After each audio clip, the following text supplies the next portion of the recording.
जी, अच्छा आपसे ये पूछता हूँ यहाँ कितने लोग जो हैं वफ़ात पा गए हैं? क्योंकि हम सुनने में आया है कि यहाँ पर काफ़ी लोग जो हैं इंतकाल कर गए हैं इस वजह से क्योंकि यहाँ पर मेडिकल की सहूलत नहीं है, यहाँ पर सफाई की सहूलत नहीं है और यहाँ पर जो है ज़ाहिर-सी बात है कि गंदगी बहुत है।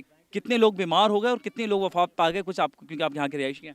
सर, मैं सबसे पहले आपका शुक्रिया अदा करूँगा विनिस का, जिसने हम बेबस, लाचार और इतने परेशान हैं ना कि अभी भी अगर जिस हालात में पहुँचे हैं, अभी भी अगर वो फीलिंग करके ना हमारे आँखों में आँसू आ जाते हैं कि हम किस तकलीफ़ों से यहाँ से पहुँचे हैं। अब कोई भी हमारा हम खुसूसन मैं टारगेट बनाता हूँ अपने सिंधी चैनल्स को, अगर कोई भी हमारा रहनुमाई करने कोई भी नहीं आया। अगर उन लोगों ने ये भी कभी तक ये नहीं पूछा अभी तक खुद वो चला है क्या है, क्या नहीं है। हम विनस से आपका बड़ा दिल से शुक्रिया अदा करते हैं, जो तकरीबन पहले भी आई थी, अभी भी आए हमारी रहनुमाई करने के लिए, आपकी बड़ी शुक्रिया। और आप आज बोलते हैं हॉस्पिटल में मैं अपनी बात कर रहा हूँ। मैं अपनी बच्ची को रात के तकरीबन ले गया एक डॉक्टरनी के बाद।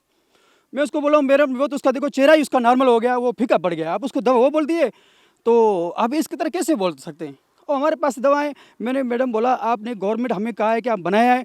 आखिर में वो बोलती है मैं डॉक्टर थोड़ी हूँ, मैं तो स्टाफ हूँ। जिसके मकान हो गए, यहाँ वो आया है जो मजबूर है, जिसके पास नहीं राशन है, नहीं पीछे खेती है, नहीं घर, नहीं मकान है, और पीछे ये जाएंगे भी नहीं। हम पीछे जाना भी नहीं चाहते क्योंकि हमारा वडेरों वाला सिस्टम है, सरदारी निज़ाम है, जो हम वहाँ खेती बाड़ी करते, ब्याज पे ये भान उठाते हैं, सूद पे वो देते हैं, हर चीज़ बीज भान वगैरह जो है ना हमको सूद पे मिलता है। तो हम इतने कर्जाई हो गए हैं कि हम पीछे जा ही नहीं सकते। और गवर्नमेंट डीसी साहब का यहाँ लेटर आया कि आप यहाँ से वापस चले जाएं। तुझे क्या पता, अगर तुमको एहसास है हमारे लिए, आके अपने बच्चे को यहाँ रह के दिखाए सिर्फ एक दिन के लिए। भाई हम इलाके के हालात ये है कि हम वहाँ जा नहीं सकते क्योंकि हमारा खेती मेथी जो भी है वो बह गया पानी में। इधर हमारे बच्चे भूख से मर रहे हैं, रो रहे हैं। हम गवर्नमेंट से अपील कर रहे हैं कि कोई हमारे लिए कुछ करो, नहीं तो हम सैलाब की तरह शहर में निकलेंगे। अभी तक टेंट सिटी वाला ये जो बोर्ड मुतासर है, ये बहुत परेशान है।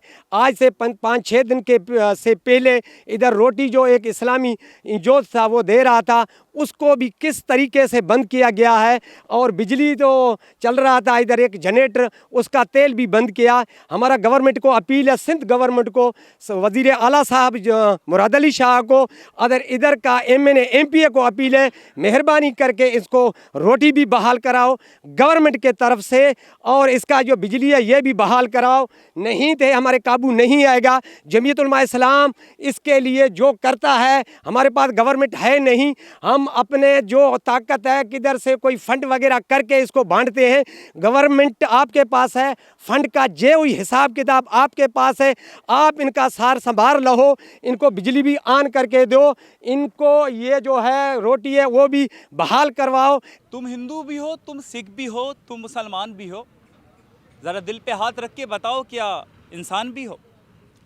यहाँ पर जो कैंट सिटी के अंदर हम आए थे, यहाँ पर जो हालात है मैं आपको किस तरह बयान करूँ, शायद आपने इन लोगों की बात गौर से सुनी या ना सुनी हो। यहाँ पर PMTयाँ तो लगाई गई हैं शायद तस्वीरों के लिए, मगर लाइट पता है आपको जनरेटर के ज़रिए दी गई है। वॉशरूम हैं जिनके अंदर पानी नहीं है, नलके तो दूर की बात है। डॉक्टर हैं मगर इलाज नहीं है।